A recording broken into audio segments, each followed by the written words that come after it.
Hi everyone, thank you for coming. So I will present you today my research that I started here approximately 1 year ago. So my research focused on the shallow and deep eastern boundary current in the South Atlantic, and I will show you their mean structure and variability.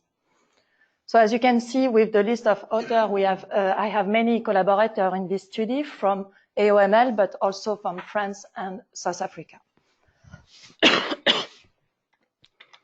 So this is briefly a plan of the presentation. I will start with an introduction and present you what is the meridional overturning circulation, called AMOC. I will show you also what I mean by the eastern boundary currents, called EBC, and the local dynamics of the area. After we'll see the data and method, I will show you what measurement we made, with which technique, and the different water mass properties. So the third session is the results. So I divided in two parts. We will see first the mean structure of the current and their variability. And after, I will show you some quantification of the transport and the energy spectral distribution. At the end, I will conclude and try to explain what is the contribution of this current to this meridional overturning circulation. As I saw some intern in the room, I will just give some, sorry, I don't have a lot of voice. I will just give you some general properties, some basic concepts to just help you to follow this presentation. So first, the introduction. So what is the AMOC? We can see here a schematic of this circulation. At large scale, the circulation is characterized by a northward flow of warm and salty water. Here I show you with this red arrow. And this flow will be compensated in the deep Atlantic by a colder flow, which is represented here by the blue arrow. But if we take a closer look at this large-scale circulation, we can see that there are many zonal and meridional flow, but also some eddies transporting water, which can influence the circulation. And so to understand more this circulation, a lot of projects have been deployed. I've been involved to deploy line of instruments in the Atlantic to measure and better understand this circulation. So I show you here the main transect in the Atlantic. We have some full basin transect and also some more on the western part to understand the western boundary currents. It had been also shown by a numerical study that the South Atlantic is very important and it will maybe control and have a strong role in the AMOC variability. And this has led to the SAMOC initiative, the South Atlantic AMOC initiative.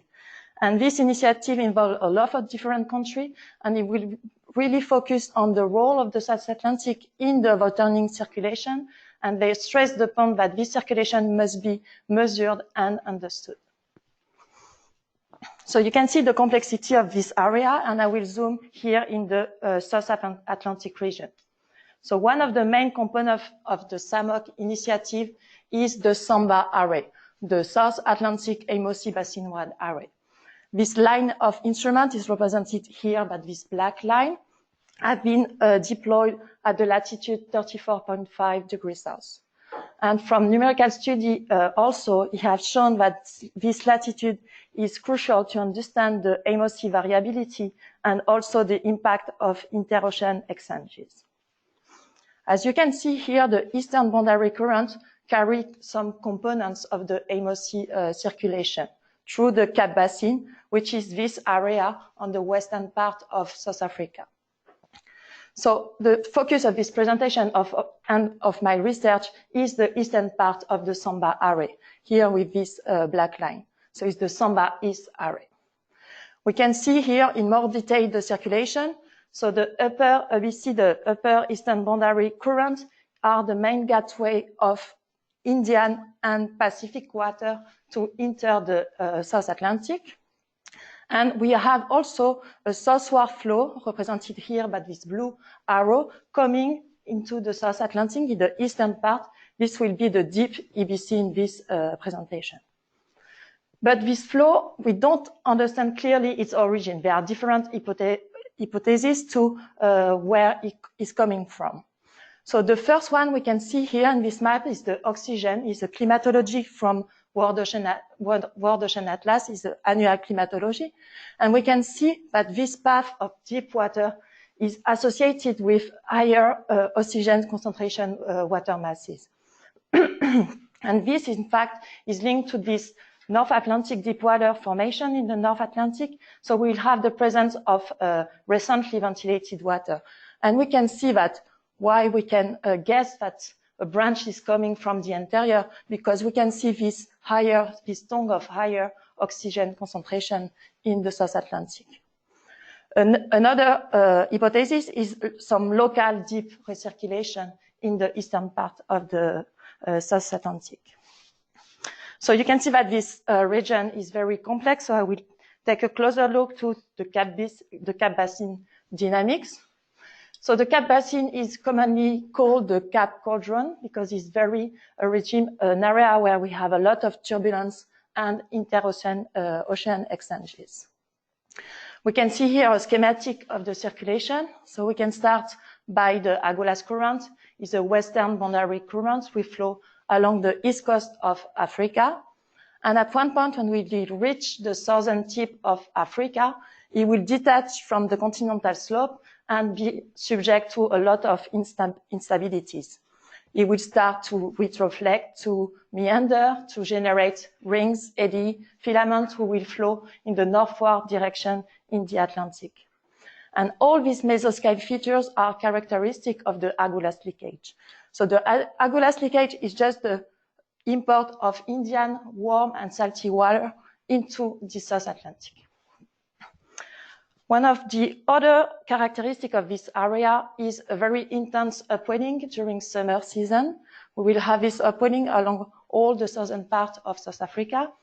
And associated to that, so we'll have cold water at the coast and warmer water offshore. And this can generate a shelf edge front that we will call here equatorward Cap Peninsula jet. You can see here the Cap jet here in this figure.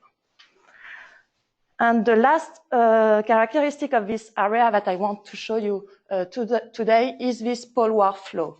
Is the deep eastern boundary current is poleward, and this has been observed until at least 35 degrees south in the western coast of Africa. So that's it for the introduction. So we can see here the importance of the eastern boundary current in the South Atlantic as they can carry component of the MOC. We can see that we have to understand their temporal and spatial variability because they can affect the meridional heat and salt transport and so the global climate system.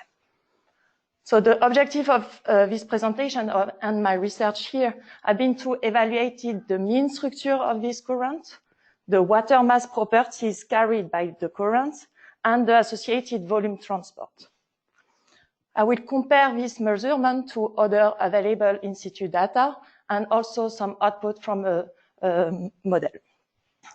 At the end, we will see some characteristic of the eastern boundary flow variability on time scale ranging from few days to a few months. And I will present you some possible causes for the largest observed upper and deep eastern boundary current variation. So the second part, data and methods, I will show you the measurements, the technique, and the different water masses present in the area. So the Samba East array is the first time that we have access to a full depth daily measurement of this eastern boundary current. So we'll see we can access to their vertical structure, their variability from September 2013 to July 2015. So we have approximately 23 months of data. So the Samba array is composed of different CPIs. So what is a CPI? Is a current and pressure recorded inverted echo sounder. We can see here the transect, the Samba East transect, and the different position of these CPIs. And this is the vertical section of the line. We can see that we have some on the continental slope and some more offshore until the Walvis Ridge.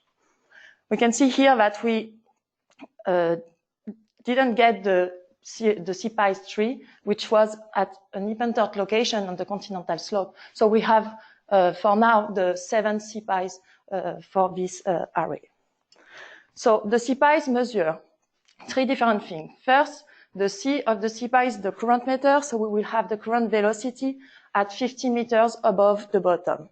The second thing is the bottom pressure, and the third one, the most important one maybe, is the round trip time for an acoustic signal to travel vertically from the bottom to the surface and come back. But this parameter alone is not very useful. So we need some techniques to use and to have some physics behind this, this round trip travel time. But I will call mostly tau in the presentation. So for that, we applied a technique called the Graves empirical mode technique, the GEM technique, for analyzing this tau. This technique has been developed here by Chris, and we will apply this technique to the Samba East data. So some details about this technique.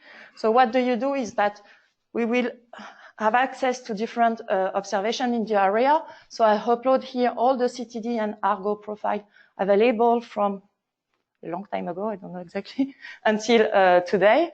And I selected an area around our transect.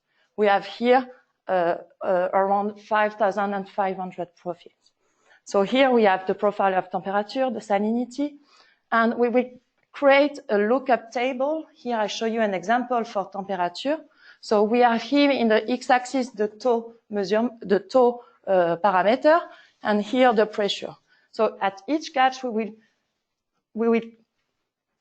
will calculate from the temperature and the salinity a tau associated. And like that, we have a wide range of tau represented, and we can use this lookup table to convert the measured tau. So this is an example at 1 CPICE. It's the measurement that it gave us. This is the time, and this is the tau in second. And we will convert this tau into a full water column profile of temperature, but also salinity and density, thanks to this lookup table. So as I told you before, the first GEM lookup table in the area had been created by Chris for his paper in 2013. And here we have renewed this lookup table with more profile, with a bigger area, and we have shown that these fields are temporally stable. It didn't change a lot of things to add more profile in space and time.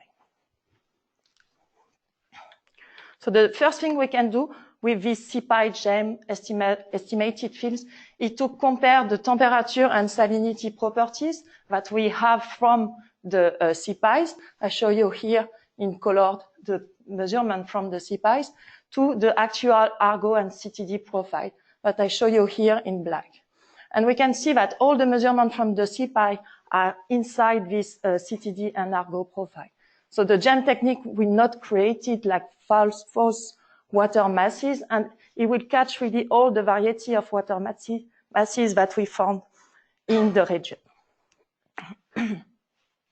So thanks to the PICE measurement and combined with this GEM lookup table, we will estimate the absolute geostrophic velocity.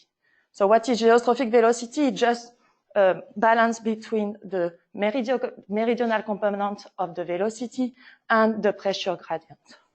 So we will add the 2 components of the flow, the baroclinic component and the barotropic one. So the barotropic component is just constant with depth, and the baroclinic, it will vary with the depth. And like that, we will have access to this timing and temporal variability of the eastern boundary current over the period of the record. So before to show, passing to the result of this timing and variability of the flow, I want to show you the different characteristics, the different water masses characteristic of the area. So this is a section of temperature, salinity, oxygen, and neutral density. Is a mean section from 5 different hydrographic crews which have been made along this transect from September 2013 to December 2015. We have here the different water masses characteristic of this area For example, here the upper circumpolar deep water, characteristic of this very low salinity and very low oxygen. But really the focus, and I will come back to this water masses, is the North Atlantic deep water, the NADW. And we can see here, he have quite a large salinity and a very important oxygen concentration. And this is linked to the fact that we have this, yes? Sorry to interrupt. I was just asking, further to the north, the Walvis Ridge kind of creates like a cul-de-sac. What is like the highest depth that is basically kind of closing off so that you basically don't really have transports that can easily kind of connect further north? To go further north of this? Or south. But I know kind of it's like there's a big topographic feature of the Walvis Ridge. Yeah. Basically like a wall. Yeah. And it extends up to some height, but I don't know what that is. It's, I have here actually. So it's 1,000. This is the Walvis Ridge along 34.5. And really we have the last measurement we'll have, it will be between P8 and P7. So we don't catch until that.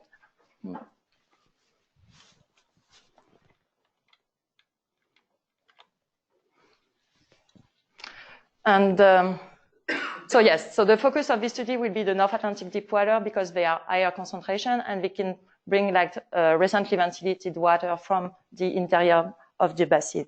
And it's usually measure between 2,000 and 5,000 decibars of pressure. So let's go for the first result. So I will show you the mean basis structure and the time variability of these currents. So here is the section that we have, the timing of the absolute meridional velocity that we have from the CPIs. So this is the section, the different CPIs, and here I represent you the profile of geostrophic velocity that we calculated between two CPIs. We can see for the first comparison we can make is with the direct measurement of the current by the C of the CPIs.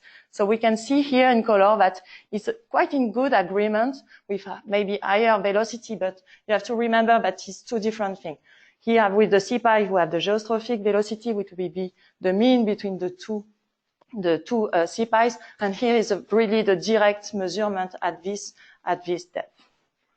We can also see that between 11 and 18 until the coast, we have a strong equatorward flow in the upper layer, which is overlaid by a deep poleward flow over the continental slope here. And we cannot see a clear signal of recirculation. We don't have a well-defined two different velocity associated to this recirculation. So we have also from 0 approximately and 11 quite a surface intensified flow, which is poleward and is not very common in the area. It's more associated with this Bengala flow. We will go upward. So we were quite surprised about this poleward flow when we saw the result for the first time. So now I want to show you, okay, can we have the same characteristic of this current in other data set and model output? So we'll see a different comparison of this characteristic. The first comparison I want to show you is with the mean dynamic topography. Here is the mean over a long time, and we have here the geostrophic velocity that we catch from satellite data. What we see here is that we have this Bengala current, but it's more in two different veins. We have a more zonal meridional vein close to the shore. We can be associated with what we observe here. And the second vein is more zonal, so we'll not catch this velocity, this flow with our measurements. And we can also see here in the timing frame, we have like the presence of this Agulhas ring. This I represent you like an example of a contour line. We can show the path of this ring, and we can see that at the western border of the rings, it can generate it like a poleward flow. But in the timing sand, we will catch this flow in the CPI's measurements. So this can explain why we will observe this poleward flow at the offshore part of the transect. So we have a generally good agreement with altimetry for this eastern boundary current. And now we will compare with other dataset and model to have really the full depth features in the area. So we have different products here at AOML. So we have access, thanks to Sudeep and Claudia, to Argo database at half a degree resolution. We have also a product from XBT. So usually the XBT is until 800 meter, and this we have access to below this depth. It's just completed with the World Ocean Atlas climatology. And this is developed by Dong et al. In 2009. And finally, what I want to compare with my data is with the OFES model. It's a quarter-degree resolution model, and it has been used a lot to compare the MOC variability and the characteristic of the current in the area. So here I show you the data with their full spatial resolution. We can see that we have a higher variability in the different data sets and in the model. For example, we have these two branches of the Benguela current that I showed you before from altimetry, the more meridional one and the more zonal, but we catch with this higher resolution product. We have also this poleward flow at the surface, or a more transient component of the Benguela current in the timing sense. And we can start to see some feature that can be associated with this deep poleward flow along the continental slope. To have a better comparison, I just reduced the resolution of this data set to the resolution of the CPIs, and we can see here that, at least for the Argo product, that we merge these two veins of the Benguela current. So it's really the resolution will be affected, this characteristic, this two vein characteristic. We still have the poleward flow, and we still have, guess, the deep southward poleward current, the deep EBC structure. So with the CPIs data, we don't have, it's true, the very high horizontal resolution that we can have in other data sets. But actually, what is very nice is that we have this full depth daily record of the current. And this we cannot have with the other data set. Still in the timing frame, I just have access to this World Ocean Atlas climatology, and I just want to check, okay, is this deep eastern boundary current is really associated with this North Atlantic deep water, highly concentrated North Atlantic deep water. And here I show you in color is the different water masses. I really focus here in the blue part is the North Atlantic deep water. And we have also access in this atlas to the oxygen concentration. And we can see that we have like a part in this part of the water column with higher oxygen concentration. This 5.2 milliliter per liter is usually observed in the western part boundary, so it's really highly recently ventilated water. And we can see that this isoline is at the same emplacement that our deep eastern boundary current. So thanks to this data set, we can really argue that we have the presence of this ventilated water at the location of this deep eastern boundary current adjacent to the continental slope. Just to resume the characteristic of the current in the timing frame, thanks to the absolute geostrophic velocity section from the CPIs data along this latitude 34.5 degrees south, it has been shown that we have this Benguela current. We have also, I forgot to tell you before, like higher velocity closer to the shore, and this can be associated with this Cat Peninsula jet that I showed you at the beginning of the presentation. We have also a weak mean southward current. We can be influenced by this Agulhas ring propagating in the area. And we have, for the first time, measured this southward flowing deep eastern boundary current associated with recently ventilated North Atlantic deep water. So now it's done for the timing, and we will see the time variability of this current. So this is exactly the same section, but it's the standard deviation of the velocity calculated from the CPIs. And we can see that we have a very strong variability in the upper part of the water column and mostly near the coastline. We can see that this standard deviation is around 36 centimeters per second and is much more larger than the mean value that was around 10 centimeters per second. And this is actually consistent with the observed variability at the cause of this Cap Peninsula jet. It's very variable in time and space, it will move, and we can explain part of this variability, at least from the presence of this jet.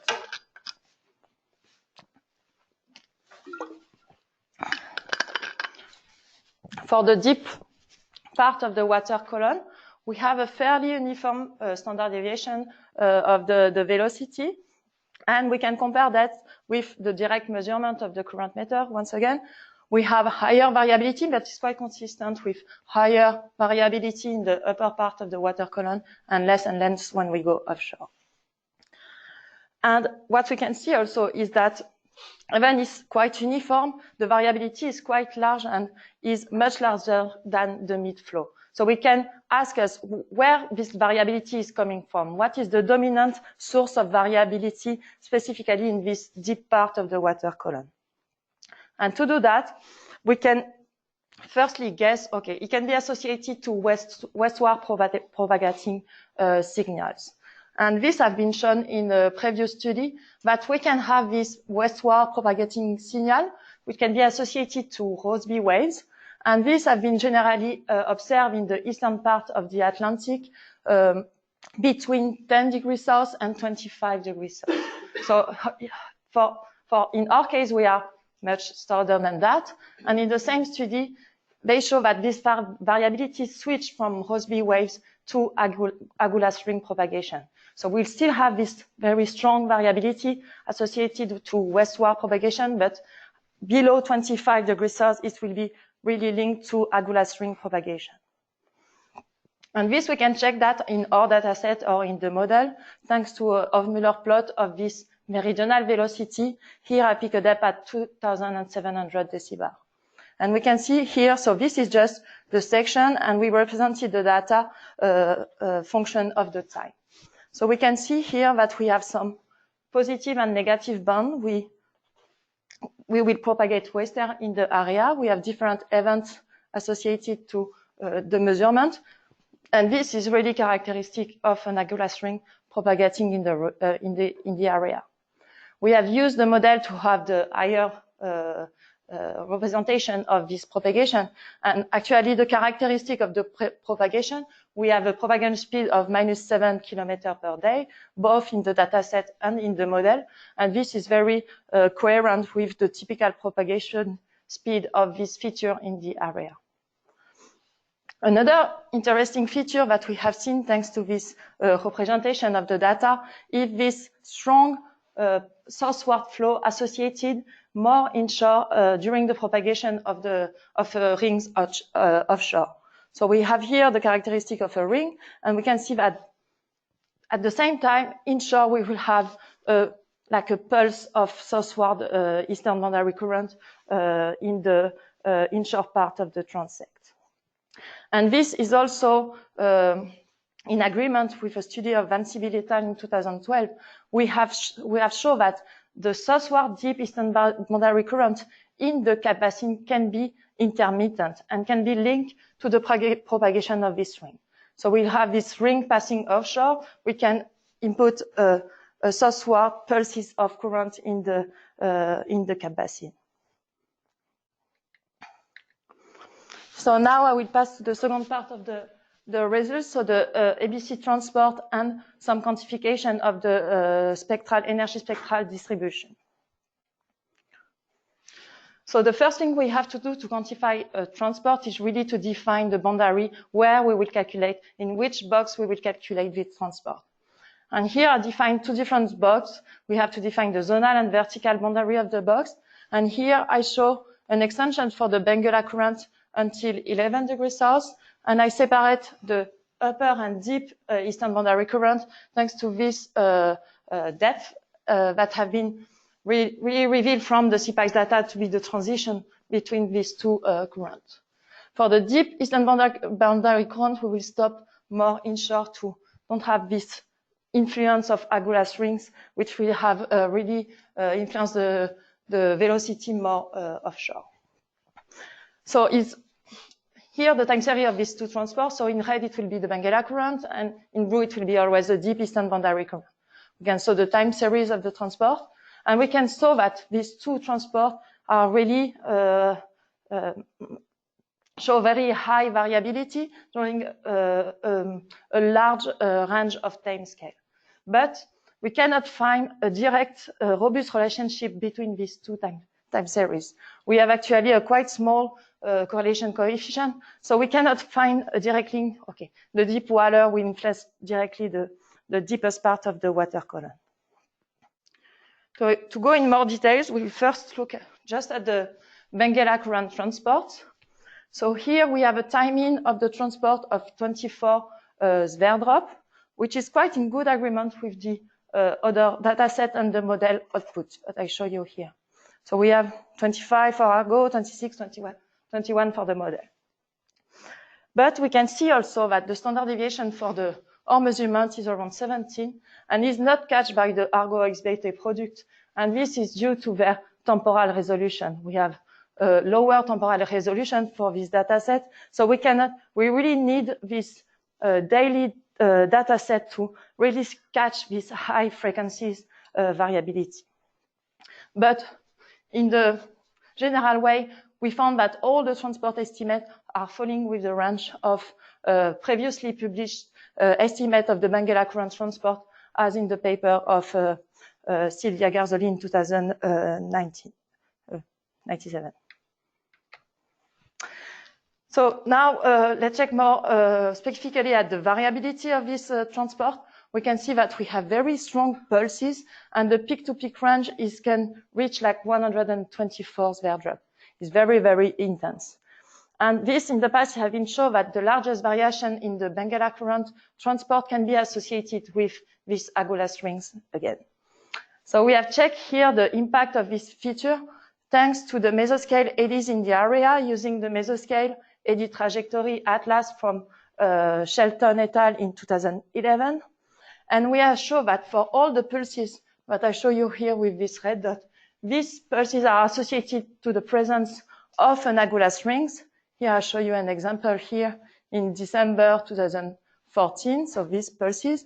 And we can see that the Agulhas ring is present here. This is the center. It's coming from the Agulhas retroflections. So it's really an Agulhas rings, and it's found very close to the Samba line. So the second transport, the deep eastern boundary transport, we have here a timing of minus 13 Sverdrup. So it's quite large compared to the model output that we have here. It's minus 7 in the model, and is also very large compared to the previous estimation. So we can first guess that we will have a presence of a recirculation cells in the area. Not all the transport will be associated to the large-scale MOC circulation. Once again, now the variability, we have also a very large peak-to-peak range variability. We have 100 Sverdrup in this deep part of the water column.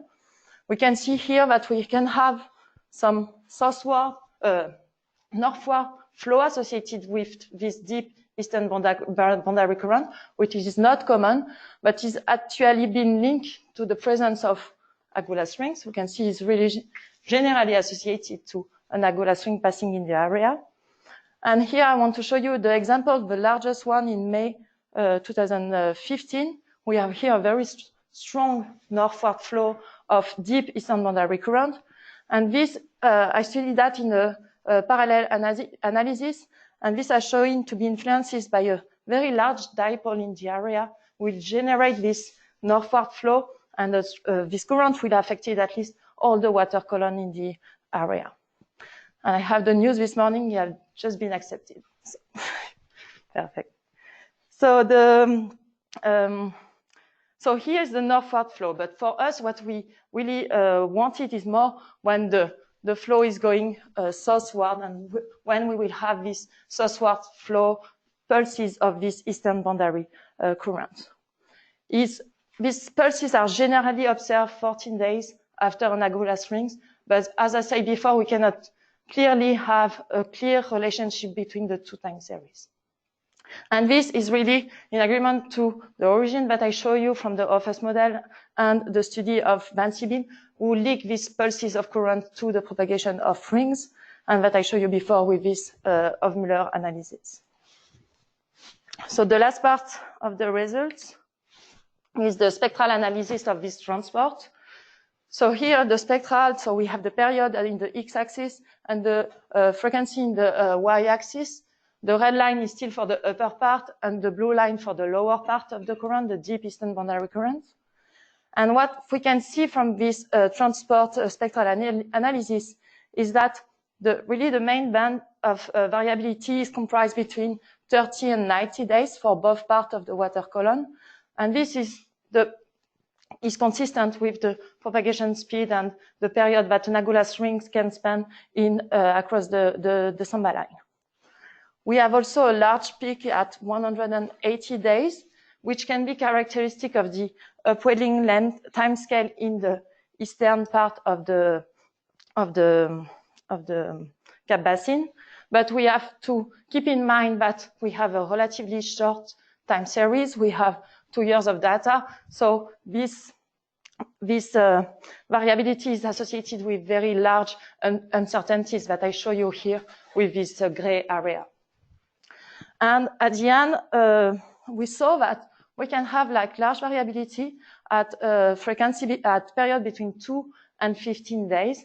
And this is very characteristic of poleward propagating coastally trap wave in the area, which is typical. They have a typical period of 9 days in the area. So the last thing I want to show you is the comparison with the OFS model. So here is the same study, the same figure that I just showed you before from the CPIs, the upper and lower part. And here I did the same calculation for the OFS model.